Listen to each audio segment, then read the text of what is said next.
This podcast is brought to you in part by Russell Lands, Coke, Buffalo Wild Wings, Southern Immediate Care, Guaranteed Labels, Central State Bank, Sunrise Docks, Banker's Bounty, Dr. Thomas Dudney, and the Green Monster Fishing Light. Now, back to Bubba on the Lake. Hey, it's Bubba, hey, Bubba, Bubba on the lake. This is Bubba, hey, Bubba, Bubba on the lake. Yeah, he's got it going on. Gotta come and check this. Talking people, talking places from Bubba's perspective. This is Bubba, hey, Bubba on the lake. Hey, Bubba, yeah, Bubba on the lake. Let's go. Hello again, everybody, and welcome to Bubba on the Lake. I'm your semi-retired, mostly washed-up host, formerly of the Rick and Bubba Show, and I want to welcome you to Bubba on the Lake. Man, we're broadcasting here from the Meliella studio, and we have got a great show for you today. We always say this program is about people, places, and perspectives, and we're going to introduce you to a person today that you may or may not know. Her name is Kathrine Robertson. She is a candidate for Attorney General of the state of Alabama, and I met her and invited her on the podcast, and we're going to have a conversation with her, and you'll get to know a little more about her.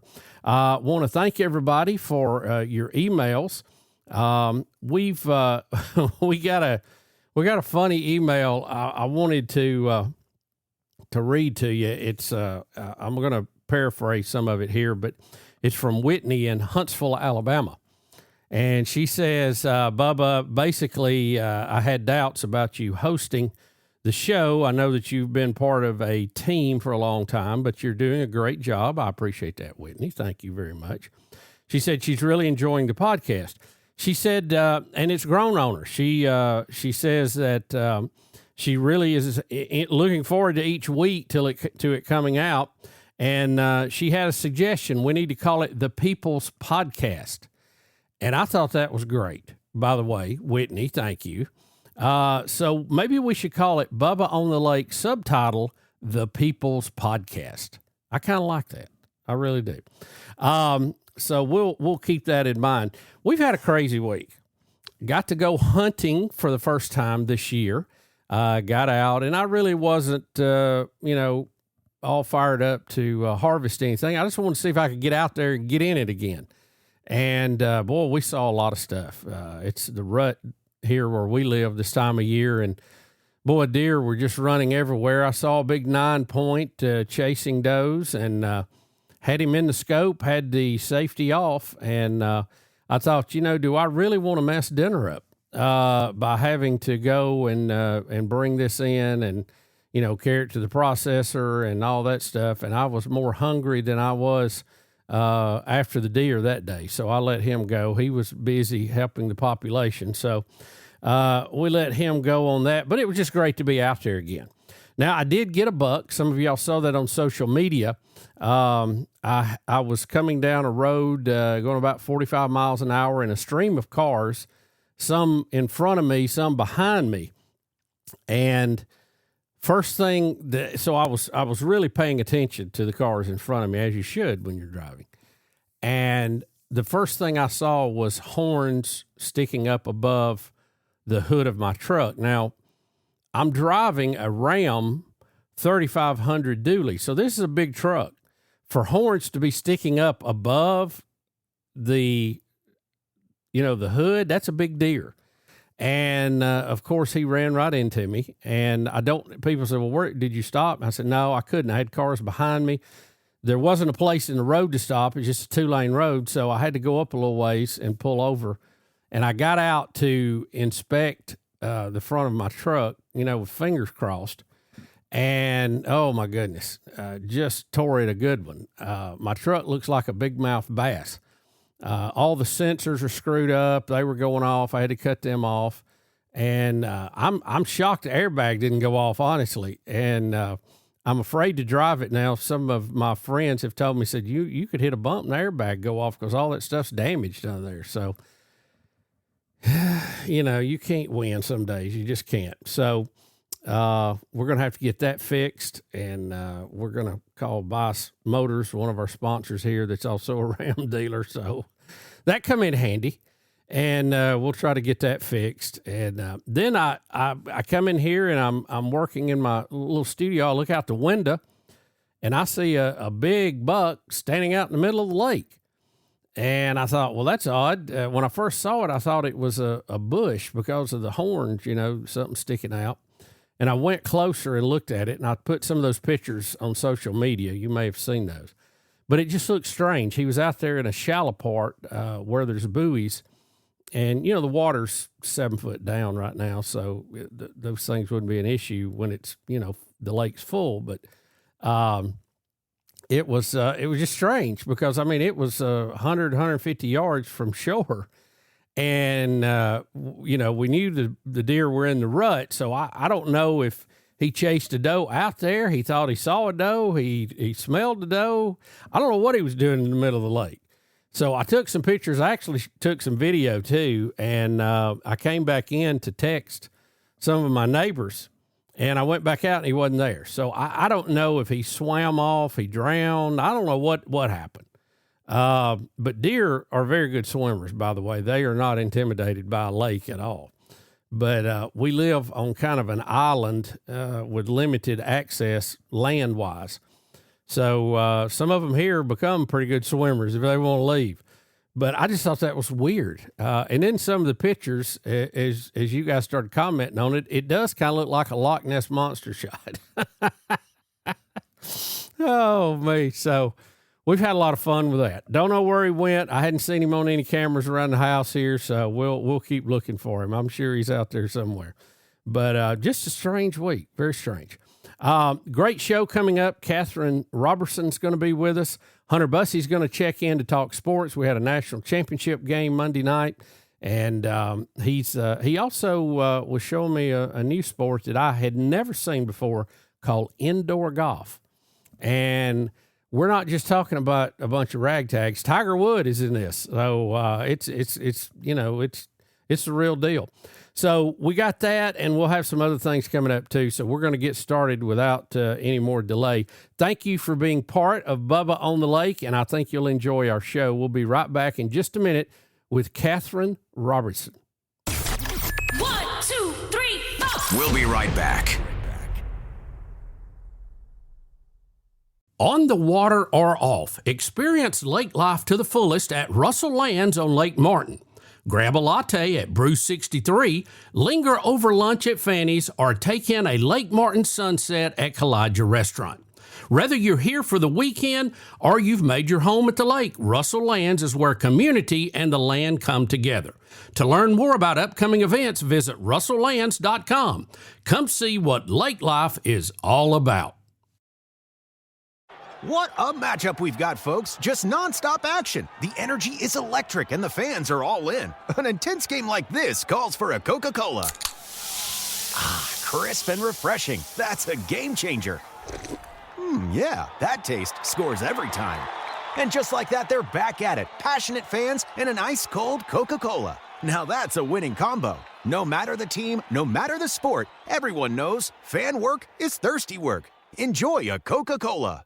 Illuminate your night fishing adventures with the ultimate in submersible fishing light technology. The Green Monster Fishing Light attracts bait fish and game fish in all water environments. Turn any dock into a vibrant feeding frenzy. Compact, tough, and energy efficient. The Green Monster Fishing Light will provide endless hours of family entertainment and enhanced nighttime visibility for safe docking. No dock, no problem. With our 24-inch portable Green Monster Fishing Light, start landing trophy fish tonight. Visit thegreenmonsterfishinglight.com.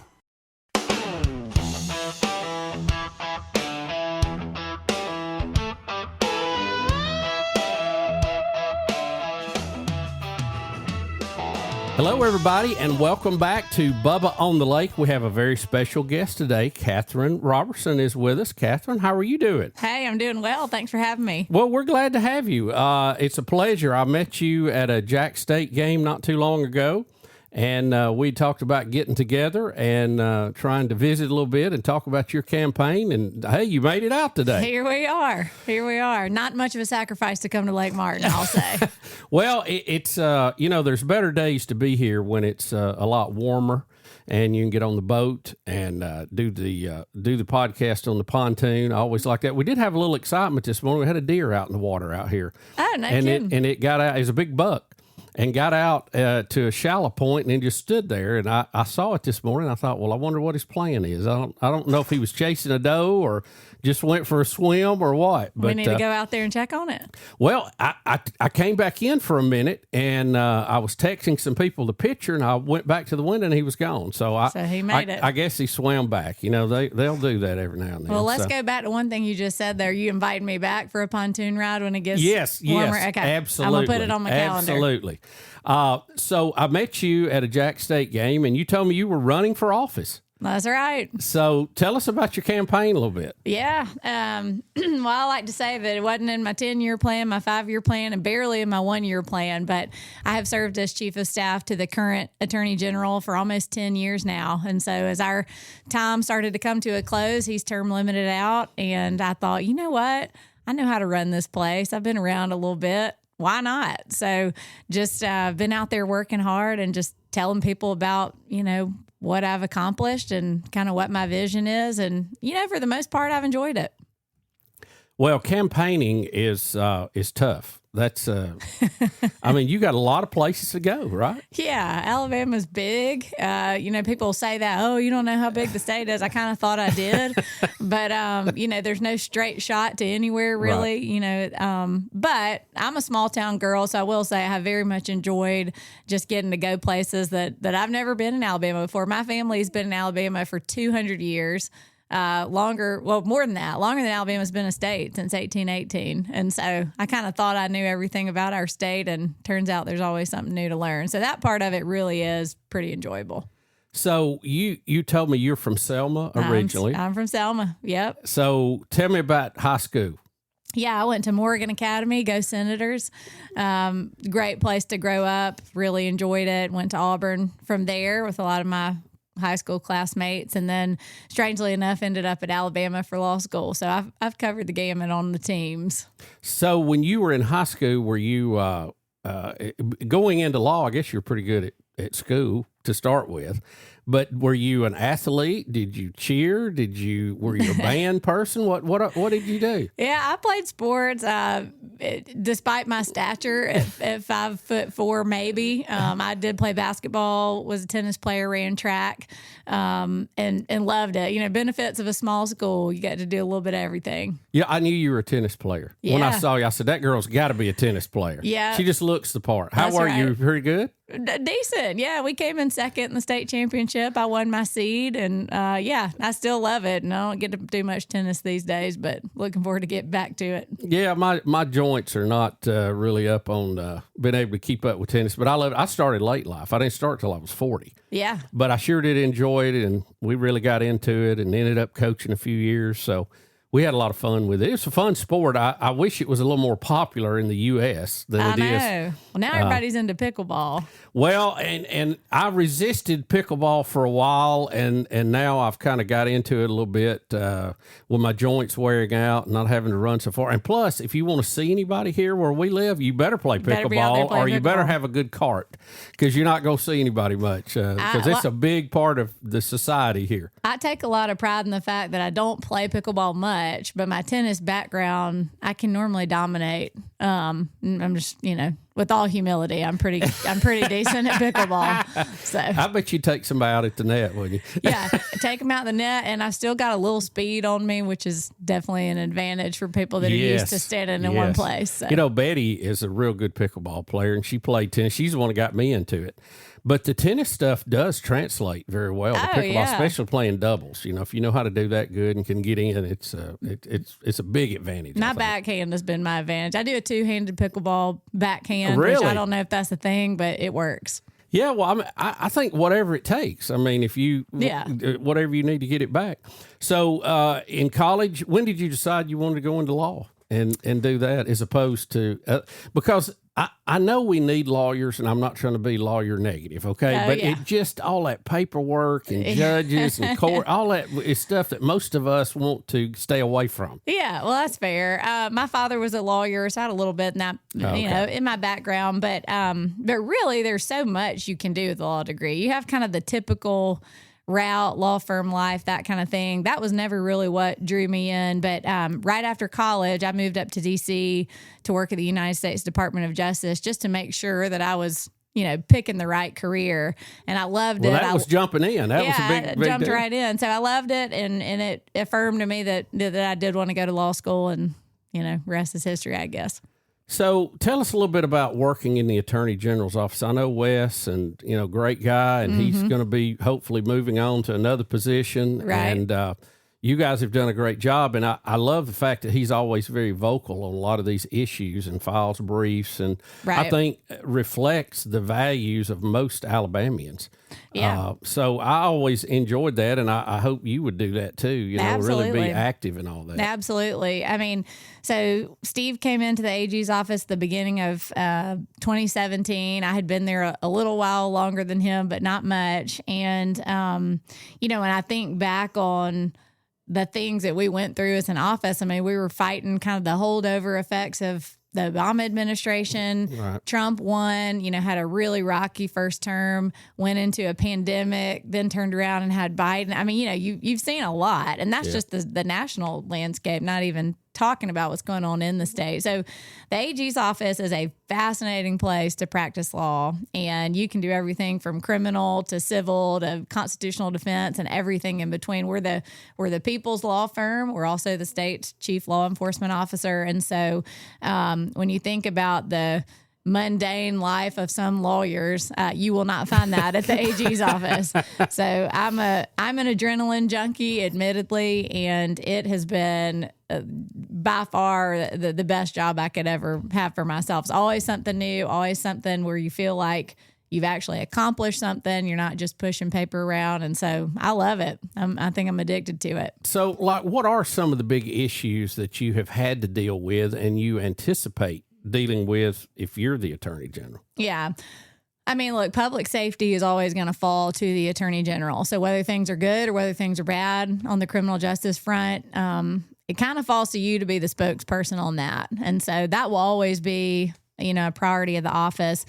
And then kind of when you look outside of Alabama, what our role is in the national conversation, the AG's job is to make sure that Alabama maintains its sovereignty over the issues that were given to the people from the day our country was founded. And so there's a lot of conflict with Washington. Sometimes even with a friendly administration, there's still a lot of bureaucrats in Washington that want to kind of own the states and boss us around. And so, those two big picture things will always be, at bottom of what you do as AG. And then the rest is kind of what's going on in the world. Is there an opioid crisis? Is there a pandemic where constitutional rights are in jeopardy? Is there, you just never know. Are there going to be boys and girls sports? You never know what may pop up. So you kind of have the things you've got to prioritize, and then you got to leave a lot of bandwidth to react appropriately for things that come up.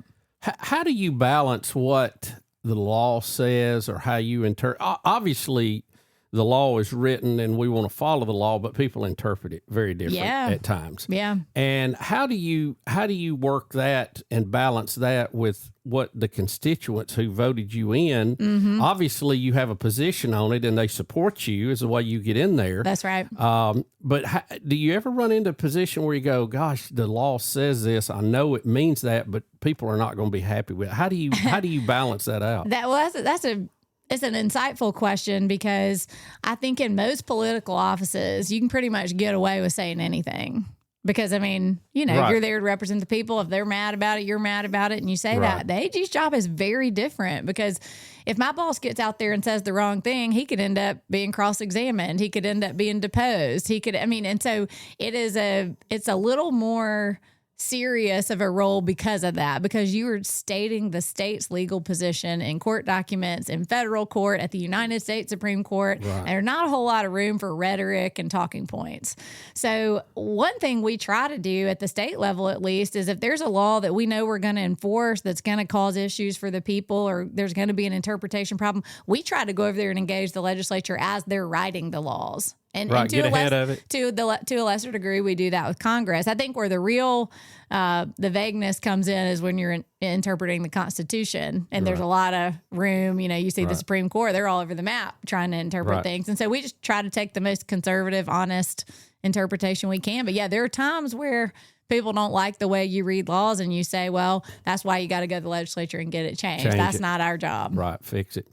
You know, that, and I think for the average American, it is disturbing when they see the Supreme Court always 5-4 on everything, because these are supposed to be the highest, well-trained lawyers we have in the country. They've gone through scrutiny, they've gone through Senate confirmation, and then how can they sit there and read the same sentence and see it absolutely opposite? It's to me, it's like English class. Yeah.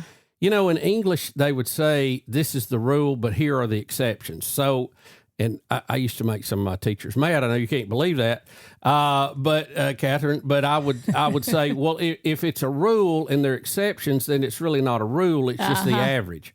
So why are we calling it the rule? You know, I bet that used to drive me crazy. You know, I think if we're being honest, there's been a big shift in the federal judiciary, all the way down to federal district judges, but certainly all the way up to the United States Supreme Court. And I think, you know, 20, 30, 40, certainly years ago, it was an academic, intellectual exercise for the United States Supreme Court to reach an outcome. Right. And you didn't see these wide disparities in the way they were reading law. Certainly, they'd have disagreements, but it wasn't all the time. I think what you've seen, especially in the last decade, is that whether we want to admit it or not, it's just become a lot more ideological. Oh, yeah. And, I mean, you've got Kagan and Sotomayor right now in the United States Supreme Court that wouldn't agree on much of anything that the state of Alabama put before them. Now, there are exceptions to that, but by and large, you know how cases are going to break down based on the topic. And I think this girls' sports case that they heard last week is going to be fascinating, because there's just no way an intellectually honest person could believe that our laws or our Constitution were ever meant to permit that or to take the power away from the states to be able to prohibit it. But yet I think very few people expect that to be a 9-0 decision. Now, maybe I'll be wrong. But I just don't think they can bring themselves to taking the right position because they were so ideological. But that's what you get when you have a president, you know, Biden, who put Jackson on the court, who says, you know, we're going to have the first black woman, and like, I don't care that, you know, this is what I want. And that tells you, you know, he's directing exactly what he wants out of that vote. And you know, it's not surprising that we're just all over the map when it comes to the United States Supreme Court. Let's talk about the women in sports a little bit. To me, see, this is one of those things, I can't even believe we're having this discussion. It's absolutely ridiculous. Is it not just silly? It is. Sometimes you have to take a step back and just go, what are we doing? We all are created equal, but men and women have different roles. We're built different. Yeah. Emotionally and physically.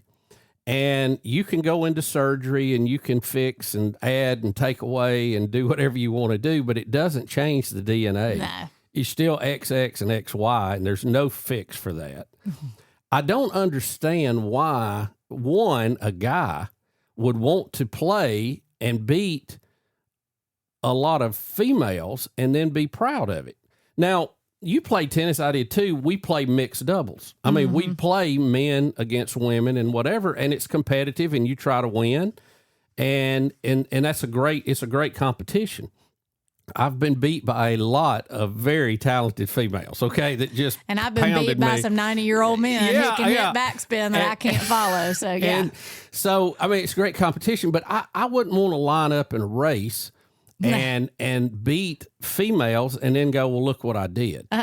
You know, I don't understand it. Now, if you know, again, I think that God designed you and that's the way it should be. But we live in a free society, and if you feel like you need to change or do fine, but that doesn't allow you to go back and compete against what would be a weaker physical person. I mean, that's like letting a grown-up go play in the Little League World Series. You know, what am I missing about this, man? You know what? I think it's the virtue signal that went too far. Right. It's the virtue signal. And I think this issue ran away from the left. Like, I think it just snowballed out of control, and then they couldn't stop it. They couldn't go back. It's almost like they never even meant for it to go this far because it's such a losing issue for them. It's such a losing position.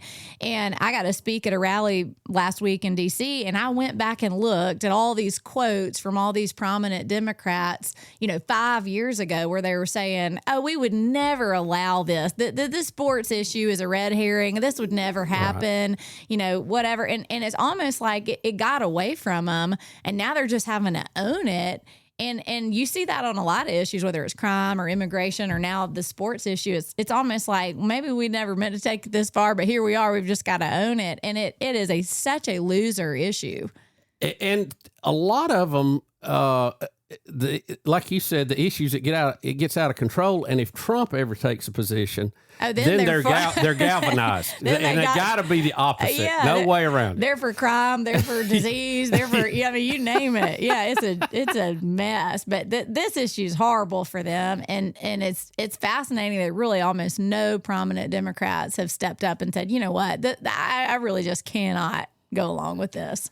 Yeah, I mean, I have a wife that plays sports. I had a daughter that played sports, and they're very good at what they do and how they do it. But, again, if you play a mixed sport, that's fine. But it's just, I don't want soccer, basketball, swimming. Yeah, I don't want a guy coming down and playing singles against my daughter in tennis. No. I mean, it's just two different things. And women's sport is great. It's competitive, fun to watch. I'd much rather watch the ladies play than I had the men and some of the pro tennis. But it's just crazy. Let me ask you about this other issue, and I saw it on the news this morning. Now the Dems are pushing get rid of ICE. Oh, yeah. I saw Swatek, the congressman from California, famous for Fang Fang or whatever. Swalwell, yeah. His little Chinese girlfriend, it was a spy.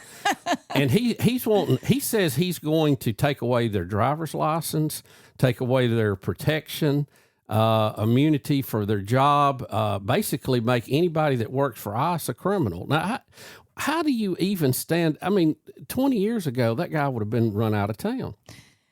They just get away with saying so much. I mean, it reminds me of that video they made recently about, pushing back on their military commanders. Yeah, I mean, it's like there's no bridge that's too far. Eric Swalwell's, talks a big game on Twitter or whatever. I'd like to see how that goes down. But, I mean, it does show, if that's what his constituents support, then it shows just this, I mean, I hate it, but it just shows this widening. There's a group of people in America that have a loud platform that just fundamentally don't understand what our country was even built on and how, or our constitutional system of government. And they don't believe in the rule of law. And when you don't believe in the rule of law, everything falls apart. That's what we're based on. Yeah. I mean, we all stand up. They stand up and say, look, nobody's above the law. We don't want any kings, but then they make themselves kings that are above the law, wanting to break the law and punish law enforcement officers. I just do not get that. Well, I mean, this is a guy who's been in the lawmaking body of our federal government and has never attempted to, probably get rid of ICE or, I mean, those conversations would be had in Congress. He obviously didn't have the votes for that. So he can't just announce that, in California, they're not welcome. Federal laws apply across the board. Yeah, I mean, it's total disregard for the law. And I just don't follow that. But, well, let me ask you another personal question. Tell me about your family. You're married, you got kids. How did you meet your husband? At least as the time I left my house, I still have a husband. Campaign is rough. I met my husband at Auburn. He's an Auburn guy, old football player guy.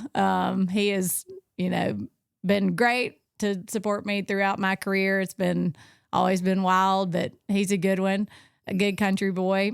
We've got 2 children. I have a 2nd grade son and a 4-year-old, now almost 5-year-old daughter. And, life is very full. Yeah, you've got all that you could say grace over right now. I bet. No question. But, are you going to regret this, you think, down the line? No, I don't think I will. Obviously sometimes I hate when people run for office and say, well, we prayed about it. But we really did, seek a lot of godly counsel on whether to get into this. And it was a very slow and deliberate decision. And we knew that there were going to be moments where for our family, we thought, what normal person does this to themselves? But I believe that the Lord gives you a set of skills for a reason, whatever that be, whether that to use them at home or use them out in the workplace or whatever. And my job, I think, is to try to follow where the Lord has called me. And it's not my job to determine the outcome. That's up to Him. But this is a finite period of time. It is a difficult season for a young family, but it'll be over in 6 months. And so, just doing my best, and they're showed me a lot of grace and brought my son with me today. We just fit in family time where we can. Well, I appreciate you willing to sacrifice to serve, because I really do think that a lot of times in our elected officials, we don't get the best of the best. No. Because most people will go pass on that. They don't want to be ragged out on political commercials, and your opponents can say anything about you. It doesn't have to be true, and just wear you out on TV. Correct. And, so it's, sometimes it's just a no-win situation, but we appreciate people wanting to serve. And I've got to mention this because I almost called you Pam a minute ago. You are a young lady. You have blonde hair. You're very attractive, and you probably get compared to Pam Bondi a lot, who was the Attorney General in Florida. And I didn't mean to say that, but I wrote in my notes that be sure to mention it, and I called you Pam. Do you get a lot of connections with her? Have you met her before? Yeah. So Pam was the Florida Attorney General early in my tenure at the Alabama AG's office, and so we've crossed paths a lot.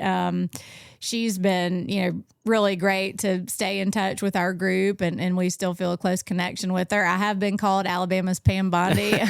And I don't think that's a bad thing. Not a bad thing at all. I mean, Pam Bondi is her own person. She does not, I feel like she doesn't always wear a black suit and try to be, she is who she is. She's got a fun personality. She's smart. She's spunky. And so it's certainly not offended by the comparison at all. Let me ask you about one other legal issue that I thought was interesting. And when we had first booked you, it had just happened, and I was wanting to get your take on it.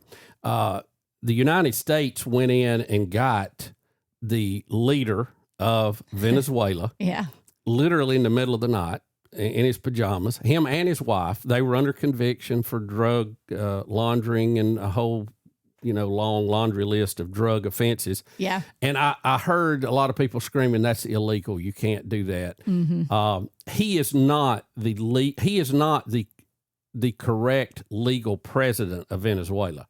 He lost the last election and just stayed because he had the guns and nobody else did. Right.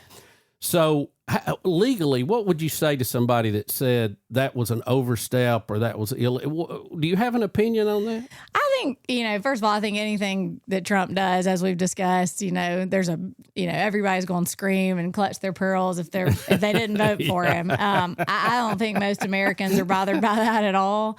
Venezuela, under his leadership, has been a huge problem for the United States. And I know that there are lots of different reasons that the administration made that decision, but the drug issue alone, it just cannot be overstated what that has done to our country, and it is very, very calculated to weaken America, and it has. And when we're sitting here in Alabama, we don't really feel like that affects us in a very direct way, but it really does. If you look at our drug threat assessment across the Gulf Coast region, and especially Alabama, Alabama, the I-20 corridor is on the drug trafficking superhighway. Sure. And those drugs come from somewhere, and they're facilitated through other countries. And so I completely support the president. He is surrounded by good lawyers.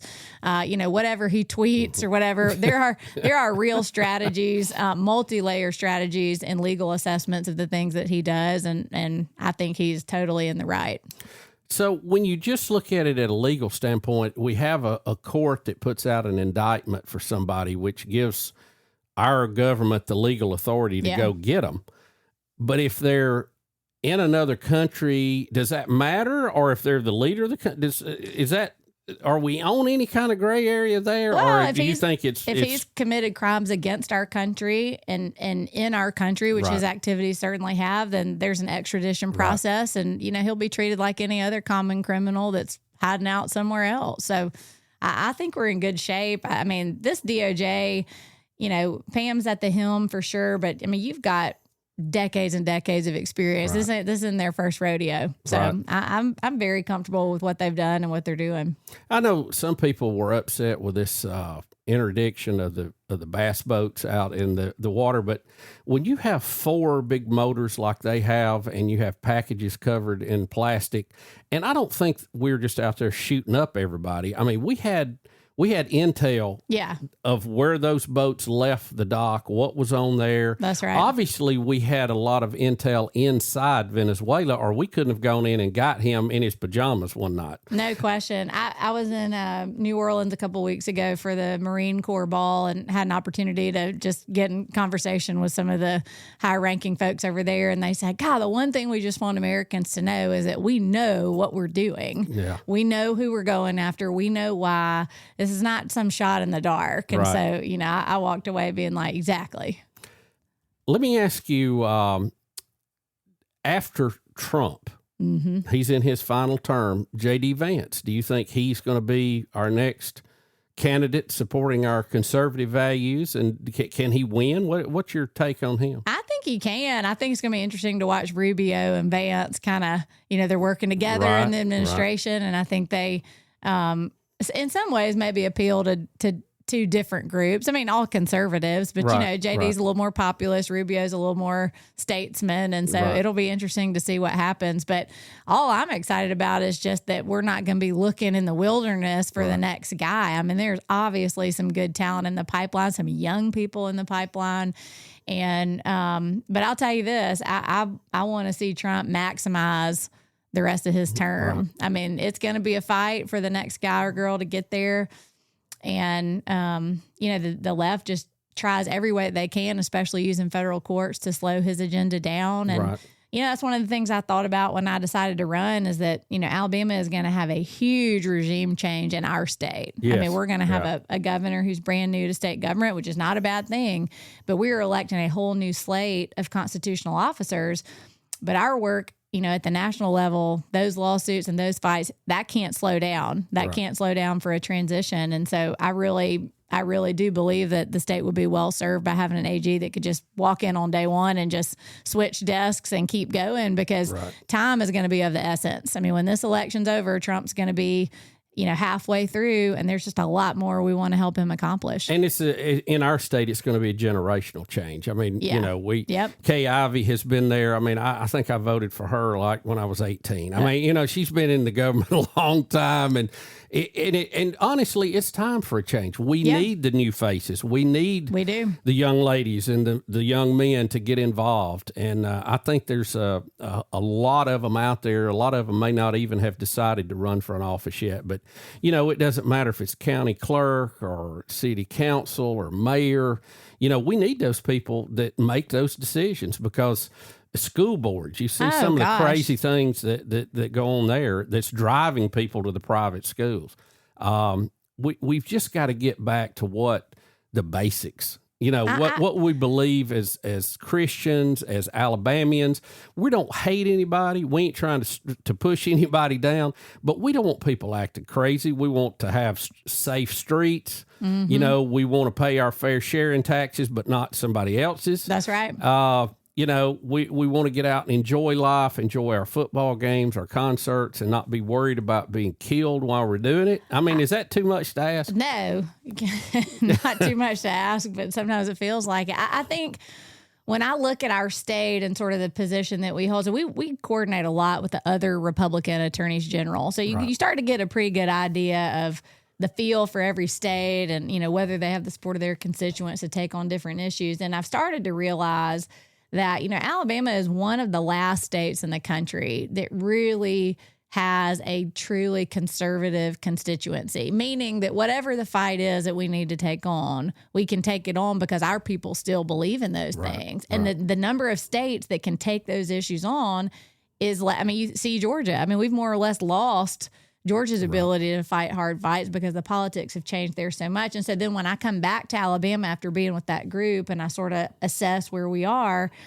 you know, we've got to be vigilant. We have got to be vigilant in making sure that we don't become Georgia. You know, we sometimes see Tennessee being a little more moderate. I mean, Alabama can't be that. And it's just what you said. I mean, that means that at every level, local, all the way up to governor, all the way up to senator, you've got to elect people that don't just talk, but really get it and are really up for the fight. Because I think Alabama doesn't just stay Alabama on its own. You can't have all this leftist stuff creeping into the schools and the universities and state government and think it's just going to stay the same. You really have to have people that really get the moment that you're in. And so, I mean, again, that's kind of one of the things that's drawn me into this fight is like, I just cannot sit back and watch this happen. I don't think people are paying attention enough. Well, we appreciate you taking time to visit with us, and we probably want to have you back again, and hopefully as Attorney General have you on some too to talk about issues that are going on. But in closing, what do you want to tell the voters? Why should they pull the lever for you, Kathrine? Yeah, look, I think the Attorney General's office is one of the most important positions that you'll vote for, whether you realize it or not. The work we do touches so many aspects of just everyday life. And so if you have an opportunity to vote for somebody that has no need for on-the-job training and can just take that baton and run with it on day one, then I'd suggest that's what you ought to do. So, Kathrine Robertson. You know, that says it all. Thank you so much for being with us. Thank you, Bubba. It's been great. Hope you'll come back and visit again. You can count on it. Where's Bubba? I'll tell you where. He's on the lake. Dr. Dudney has been my dentist for about 20 years. He does a great job taking care of my teeth, making sure my cavities are good, cleaning my teeth, and also adding veneers to my smile, which was a game changer. Now, Dr. Dudney and his friendly staff can do the same for you. I ask you to give them a chance. Just talk to them, no cost. Just make an appointment, see what you need, see if you can have a better smile and feel better about yourself today. Give them a call at 205-663-6545 or tedudney.com. On the water or off, experience lake life to the fullest at Russell Lands on Lake Martin. Want to know what's going on around Lake Martin? Check out the calendar of seasonal events that include Fridays on the Green, naturalist events, fireworks, concerts, poker runs, boat shows, juried art shows, boat parades, and much more. If you're here for the weekend or if you've made your home at the lake, Russell Lands is where community and the land come together. To learn more about upcoming events, visit russelllands.com. Come see what lake life is all about. Attention business owners, print buyers, and production managers. Guaranteed Labels is here to help you focus less on your printing, labels, decals, and focus more on growing your business. Guaranteed Labels wants to be your reliable printer. Quality, on-time shipments, and stock programs set us apart. If you're needing to focus less on your printing and more on your business, trust Guaranteed Labels, 205-640-4552 or guaranteedlabels.com. Guaranteed Labels, still sticking since 1988. When you need urgent care, Southern Immediate Care is here for you. Illness doesn't follow a 9-to-5 schedule, so we offer support 7 days a week at convenient locations throughout Birmingham and Northeast Alabama, dedicated to serving all ages from children to adults. Southern Immediate Care offers occupational medicine services, including DOT physicals and testing. At Southern Immediate Care, your health is our top priority. Visit southernimmediatecare.com or call 205-409-2794.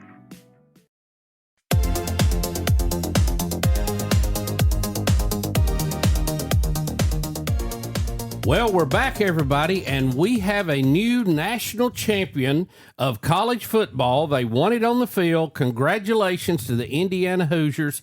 What a great championship game. And to cover that and talk about it, our very own Hunter Bussey on sports. Hunter, how are you doing? Hey, yo, and for the sake of them winning, we got to do it, Dad. We got to do it. 3, 2, 1. Hoosiers! Oh, was it 3? I messed it up. Here we go. 3, 2, 1. Hoosiers! Yeah, that was a heck of a game, and the fact they were able to go 16-0 in this current era. And what's funny, it's amazing. It's funny because I saw it and I actually sent it to friend of ours, Ryan Brown. It got put on Freezing Cold Takes of Sarkeesian talking to the next round or being interviewed by him. It was on a post that they had saying that he doesn't see anyone going 16-0 in this current era of college football. Said it at SEC Media Days this year. Well, and then Indiana turns around and proves them wrong. It aged like milk. Well, I would tend to agree with him at the first of the year. This has been such a unbelievable year for the Hoosiers. And prior to this year, they were one of the most, if not the most, losing team in Division I football. Yeah, they had nothing. And they have turned it around under Kurt Cignetti. He's only lost 2 games in 2 years. Of course, that was last year. But, wow, you talking about a Cinderella story. This is unbelievable. But what a good game. You had Miami, who barely got in. They were hot, though. They had beat some of the best teams in the country to get there. They were playing on their home field. It wasn't a home field advantage, though, because the Indiana fans really became the 12th man. And I know Texas A&M gets kind of rubbed raw when you say that, but that's what it was. It was a home field crowd for Indiana. It was a tough game.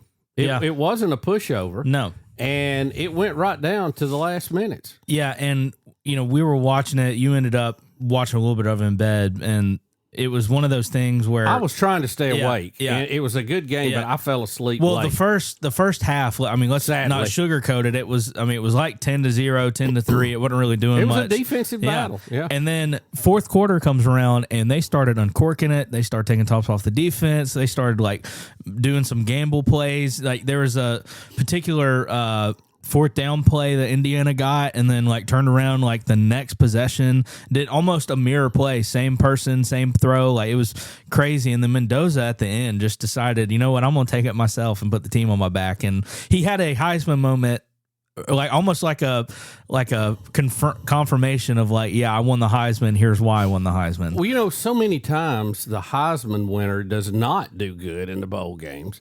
People, put a target on their back and they're under a lot of pressure. But he's come through time and time again. And what a story. So he's from Miami. Mm-hmm.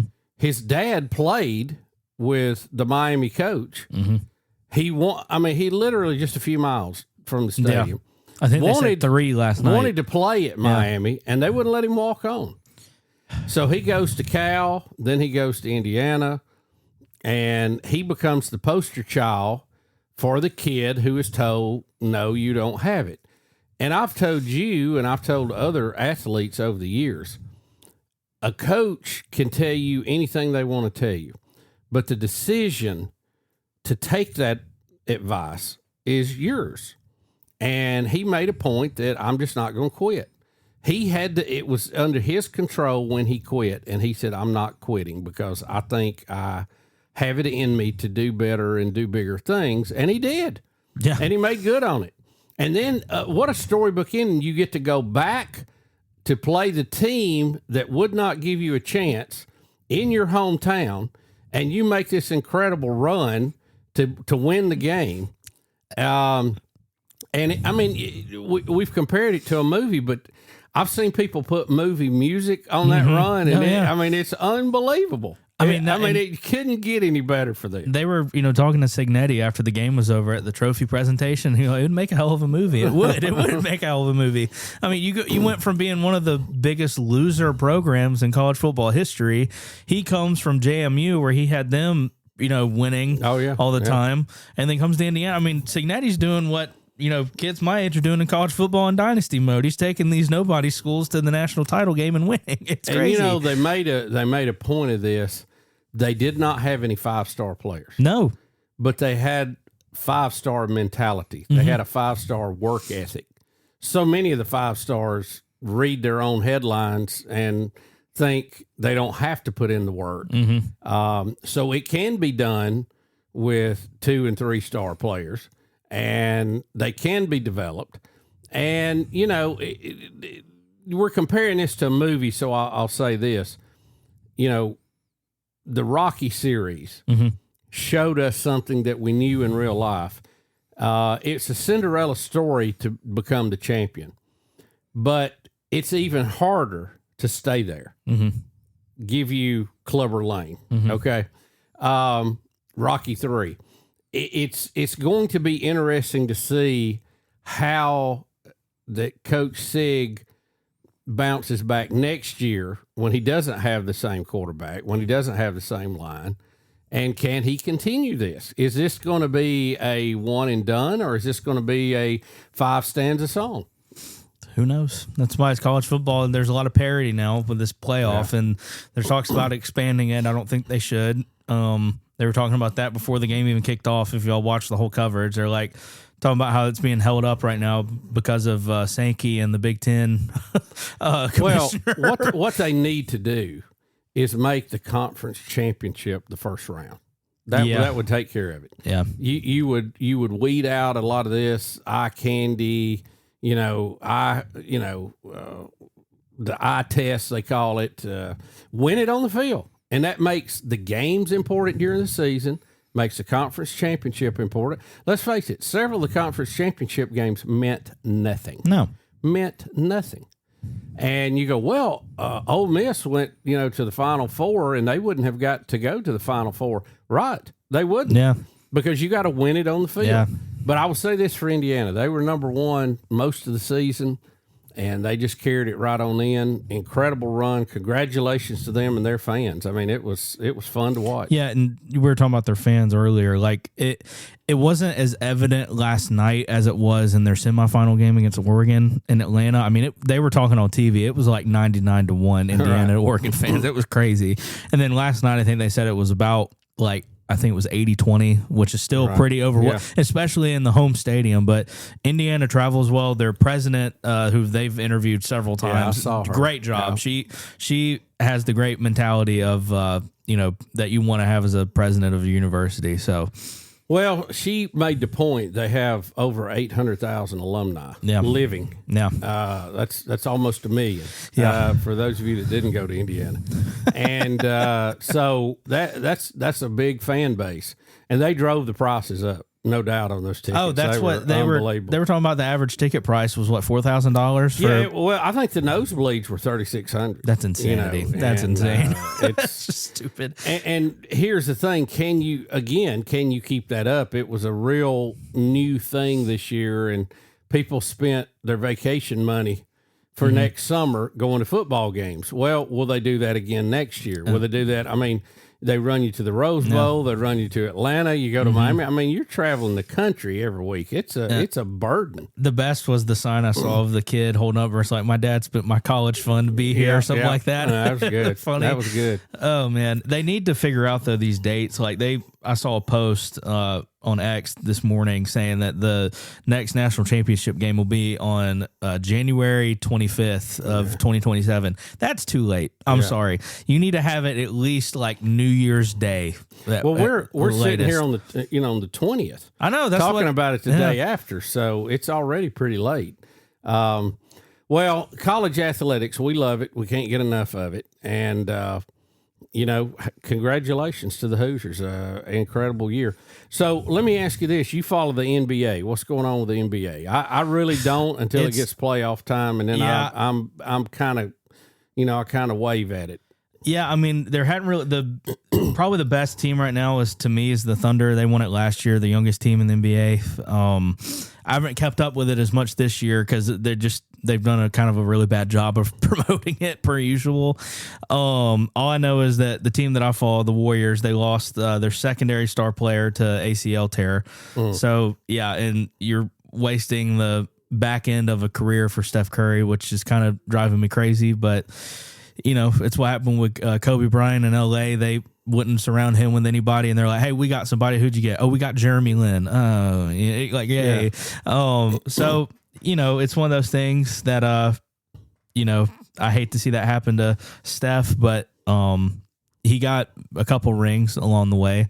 That's what someone was talking about. They were one of the most exciting teams. I mean, they redefined basketball, shooting the three, and they probably held on to Draymond Green, spit it out. Yeah. A little bit longer than they should have, because I agree. He's been trouble. Yeah. They lost some folks along the way, and you can't. Steph can't do it all by himself. No, he's an incredible athlete, incredible basketball player, but he's a point guard. He's not a center. There's a whole different level of dominance there. And you go back Michael Jordan, and I do think Michael Jordan's been the greatest NBA player we've ever had. Yeah, I was fortunate to get to see him play and come into the league. Jealous. Saw him play in college.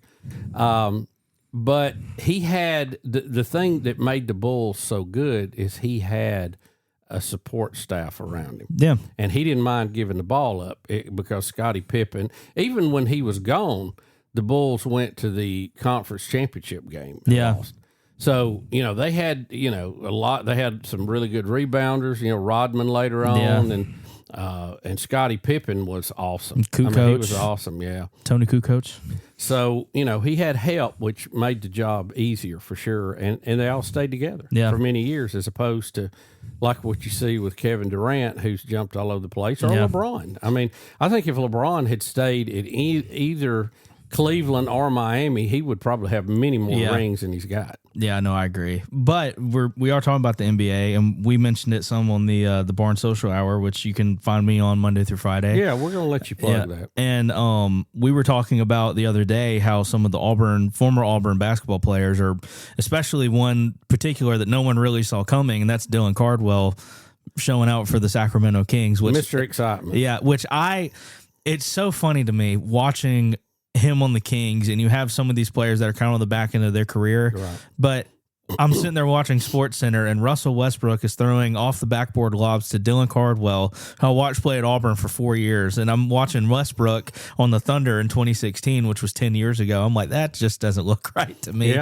But it's just funny. I'm happy for him. He's, Dylan's a good guy. I've met him a couple times through church in Auburn, and he's great, and glad he's doing well. Jabari Smith is doing really well. He's playing with who we were mentioning before, KD. That's the one he looked up to, and he calls him his hero. And the draft comparisons when he was going in the NBA, everyone said he played like him. So, it's working out. And Janai had Janai Broom, who y'all remember from last year's Final Four team, had a 50 burger, is what they're calling it in the G League, for the Philadelphia Blue Coats, which, by the way, way better name than the actual NBA franchise. I know the 76ers is a legendary. I like the 76ers. I know, but the Philadelphia Blue Coats is such a cool name. What is a blue coat? What does that mean? Revolutionary War era stuff. I don't know. We were fighting the red coats. Well, we were the Blue Coats. That's what I'm saying. I've never heard that in history. We were the Blue Coats. That's how they depict it in movies. I don't know. Here's the true measure, I think, of any sports team, is the number of guys that go on to the pros and are successful. Yeah. And that shows you the level of recruiting. You saw that with Bruce Pearl in basketball at Auburn. You saw that in football with Nick Saban at Alabama. And that's why they have good college teams, because those guys can play at the next level. So, So one other thing before I let you go, I was watching TV here a minute ago, and you introduced me to indoor golf. Yeah, the TGL. What in the heck is that? TGL. What does that stand for? I don't know. I couldn't tell you. But you're my sports guy. You're supposed to know all that. I need to keep up with it more because it looks fun. It's just always on a night where Auburn has a basketball game, or there's always a football game on Monday Night Football, or you never know. How has this been around and I never saw it? That's what I it's been around for, I think, at least 2 years now. So for people who have not seen it, explain. They're on a they're in a in a football stadium. So they're in it's in SoFi Stadium in Los Angeles. All the matches. as far as I know, it's sponsored by SoFi, and they're always in the arena, and it always has SoFi branding. So I'm assuming, yes, it's the Los Angeles SoFi They Stadium. start out with a simulator for their drives. Yes, and then they go back. approach shots. Yeah, they go back to their bag, get their the clubs that they would need, and then the course flips into like what looks like a putt course, right? Which is really cool to me. I like the concept of this. It's like basically 3v3. It's like almost like, I guess you would call it a scramble. Is that what that would be? So I mean, they were chipping though. It wasn't just putt. No, I mean, no, they had to get up on the green. Yeah, like wherever the ball lands in the simulator, they place the ball on the green that flips, and then from there you try to do the normal shebang. But and what do you call this league? The TGL. But you don't know what it stands for. No. Tiger Woods played in it. Yes, he is one of the coaches / players. For what team? Because they were different teams. It's playing. like the Jupiter, which I'm assuming is Florida. Right. So. Yeah, how many teams are in this league? I want to say it's 6 because they have. Really? If you go to the PGA store, for those that listen in Birmingham, the PGA store, they have a booth that like has all their merch and everything right there. TGL does. Yeah, and if you want that merch, shout out Joe Stevens. He can hook you up. So, well, what I want them to bring back is the putt league. Yeah. So we used to have that every Saturday. Yeah. And they would play, and these guys never missed. If anybody ever did not get a hole in one, they lost. That's crazy. I mean, it was great, and it was the same crazy things we played. Yeah, with the orange bumpers, and you had to go down and loop-de-loop, and 3 levels, and I mean, it was crazy stuff. I miss our putt championship on 4th of July trips to the beach at what was it, Pirates Cove, and then we do it over at the track too. Yeah, over we there used at to the have beach. the World Championship of putt, and. So that was like fun. When did we pick that up again? It was like me, you. I think the Walkers were with us. Ryan Walker and Travis. Travis, and I can't remember who else. It would whoever was with us on the trip. We'd be like, "Hey, I want to participate in the World Championship of putt putt." What's that? It's like we just go play putt putt. That's right. And the winner gets his meal bought for him. So. Yeah, we'd go to Lulu's or something like that. Well, Hunter, thank you very much for that update. College football is over. It'll be back in August, Lord willing. Won't take long. Real quick, too, I'd be remiss if we don't talk about it. The Denver Broncos. Bo Nix. What a terrible injury that was. I know. We hate it. It made me sick watching that game. 'Cause what was crazy is they won, and everyone was in good spirits, and Bo just had this look on his face like, oh crap. And I'm thinking, what, is he like nervous? Which he doesn't, that doesn't really happen often for Bo Nix if you watch him play. Right. And you're thinking, well, what is up with that? And then, like, not even 5 minutes later after the game's over, Adam Schefter puts out he's out for the year with a broken ankle. And I'm thinking, what the heck happened? Yeah, and the second last play of the game, I guess. They think it was either when he kneeled or whenever he was scrambling to try to get down closer to the, to the field goal. It looked like he was trying to line up the kick and kneel down. And it looked like one of the defensive guys pushed the offensive guy back into him. Well, it looked awkward. If you go back and watch it, it didn't look normal. It didn't. And he was limping when he came off, but he wasn't in, it didn't look like extreme pain. So it kind of caught everybody off guard, but tough break for Bo. We wish him a quick and strong recovery. And his backup quarterback is another Auburn quarterback, Jared Stedham. Which is hilarious. Who was the quarterback there when they were recruiting Bo. I know, which is just funny. Yeah. All the pictures and the parallels with that. It's great. And I hope he capitalizes on this opportunity. I think it will be a good opportunity for him. And Bo, if you're listening, you can have my ankle. I'm not doing anything important with it. But I don't know if it'll be as good as what you had, but I'll let you rent it for 2 games and get a Super Bowl if you need it, buddy. But he'll be back. He's a competitor. Yeah. And probably back sooner than anybody expects him to be. But anyway, we have the AFC NFC Championship. Winners will go to the Super Bowl this weekend. Woo. And we'll update you on all of that again next week. Hunter Bussey on Sports. Hunter, tell everybody where you could be heard. Yeah, so I help out now with a show on the Barn Auburn. You can find that on YouTube. It is called the Barn Social Hour. It is every Monday through Friday at 7 p.m. I also have my personal YouTube channel. If y'all want to watch me just mess around on there with some friends, just look up my name, Hunter Bussey. But other than that, you can go back and listen to the old Tailgate Show reruns. We'll be back soon, hopefully. Maybe talk basketball. Who knows? And you're helping produce Bubba on the Lake. Yeah. So So I'm I got a full plate right now. Yeah, so, you do. You do. Yeah, So found my niche, and Dad's behind me 100%. So it's been a lot of fun, and we're only almost. I can't believe January is almost over too. But my birthday is next month. Like that's scary. It's getting away quick. Yeah. By the way, 28. I turned 28, and I'm terrified. Well, we'd like to see you go ahead and get us you. I know where you're going with this. Girlfriend. All right, there it is. There it is. Good night, folks. Y'all have a great night. Y'all enjoy the podcast. I'm not going to give you the speech on that. You're doing a great job. Keep up the good work, Hunter, and thank you for being with us on Bubba on the Lake. We'll be right back in just a moment. It's Bubba on the Lake. Bubba on the Lake. You know one thing I love about Buffalo Wild Wings? You can get wings with any of their 26 sauces and dry rubs for takeout and delivery. That's like bringing an entire B-dubs home with you, which you can't do. I tried. I've knocked down so many walls, only to then be told to halt construction because I'm not zoned to be a sports bar. Kind of just looks like a big pergola or something because of the lack of walls. At least these 26 sauces and dry rubs are available to go. Buffalo Wild Wings. Let's go sports bar. At Central State Bank, we believe community banking is more than just transactions. It's about relationships. For over 100 years, we've been helping neighbors grow, businesses thrive, and dreams become reality. Because when you bank local, you invest in your community. Central State Bank, large enough to serve you, small enough to know you. Visit us today or learn more at centralstatebank.com. Member FDIC. On the water or off, experience lake life to the fullest at Russell Lands on Lake Martin. Spend your mornings with breakfast at Fanny's. Afternoons, you can explore over 100 miles of trails through Russell Forest. And for dinner, how about the Southern farm-to-table flavors at Spring House? Whether you're here for the weekend or you've made your home at the lake, Russell Lands is where community and the land come together. To learn more about upcoming events, visit russelllands.com. Come see what lake life is all about.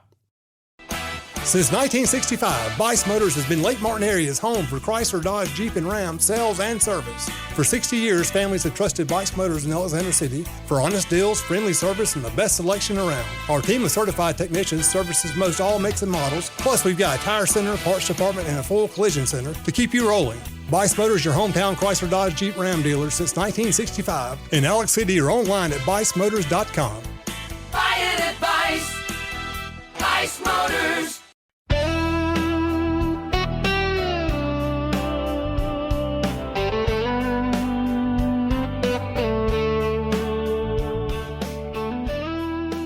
Well, folks, thank you for tuning in to this week's show. We've had a lot of fun. We had Kathrine Robertson on with us. Hunter Bussey has been here to talk sports, and we had some more long-form interviews there, so that was a lot of fun, and we hope that you're enjoying it. We want to remind you that we are broadcasting or podcasting, either one, from the Meliella studio. Our website is bubbaonthelake.com. You can drop me an email, bubba@bubbaonthelake.com.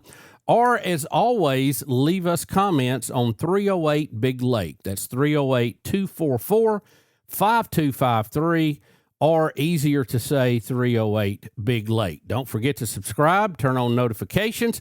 We don't want you to miss anything from this show. And there's a lot going on right now. We had talked a little earlier about how busy this time of year has got now. And one of my favorite things is the boat show. I mean, I am so excited. I'm ready for Plug Day. I'm ready to get back on the water. I love cold weather, and I love wintertime. I love hunting. But once Christmas is gone and hunting season is over and it's drawing down, I am ready to get back on the water. So if you're dreaming of sunny days on the water like me, make plans to visit Russell Marine at the Birmingham Boat Show. It's all happening January 22nd through the 25th at the BJCC. They are bringing the newest boats and personal watercraft models with great show pricing, plus a fully stocked pro shop to get you completely outfitted for the water. You want to look your best. Also, agents from Lake Martin Realty will be on site. Stop by their booth to find your little piece of heaven at Lake Martin just in time for summer. For all the newest boats and gear, find it all with Russell Marine at the BJCC Boat Show. You don't want to miss that. That is always fun. I always find a lot of things I want there. It is a great, great show. So, folks, thank you for being a part of this. Please help to spread the word about our podcast and let more people know about it. We want to keep growing it, and we appreciate everything you have done so far. We appreciate our sponsors, and as we love to say, until we sail into port again, remember, God loves you, and we do too. Thank you for being a part of Bubba on the Lake. What a matchup we've got, folks. Just nonstop action. The energy is electric and the fans are all in. An intense game like this calls for a Coca-Cola. Ah, crisp and refreshing. That's a game changer. Yeah, that taste scores every time. And just like that, they're back at it. Passionate fans and an ice-cold Coca-Cola. Now that's a winning combo. No matter the team, no matter the sport, everyone knows fan work is thirsty work. Enjoy a Coca-Cola. Just got that new boat? Let Sunrise Docks protect your investment with Swift Shield boat covers, Neptune boat lifts, and easy ports for your personal watercraft. Plus, they have composite decking that stays cool, designed with your feet in mind. Sunrise Docks is always first in quality, first in service, and first in customer satisfaction. Right off Highway 63, your Lake Martin headquarters, with 2 barges and the most experienced boat lift crew on the lake. Sunrise Docks is your lake life expert. Call 256-392-5200. Another staff meeting, another push for cross-selling, another awkward silence. Then Banker Bounty happened. The first referral platform made just for banks. One app that empowers every employee, not just your top producers, to bring in business. No more spreadsheets, no more silos, just clarity, culture, and actual growth in real time. Banker Bounty fixes more than your referral program. It fixes your momentum. Go to bankerbounty.com, watch the video, book your free demo. Banker Bounty. Create, manage, and track referrals in real time. This podcast is brought to you in part by Russell Lands, Coke, Buffalo Wild Wings, Southern Immediate Care, Guaranteed Labels, Central State Bank, Sunrise Docks, Banker's Bounty, Dr. Thomas Dudney, and the Green Monster Fishing Light. B-U-double-B-A on the lake, hey, wishing I could listen to the show every day, hey, gotta hear what Bubba and his buddies gotta say on B-U-double-B-A on the lake, in the mellow yellow studio, putting on a show. Betty say, what? She always on the go. We got Hunter Bus sitting at master control, don't wanna miss a moment, cause Bubba's got the flow. B-U-double-B-A on the lake, hey, wishing I could listen to the show every day. Hey, gotta hear what Bubba and his buddies gotta say on B-U-double-B-A on the lake. Hey, B-U-double-B-A. Hey, B-U-double-B-A. Hey, B-U-double-B-A. Hey, B-U-double-B-A on the lake. Hey.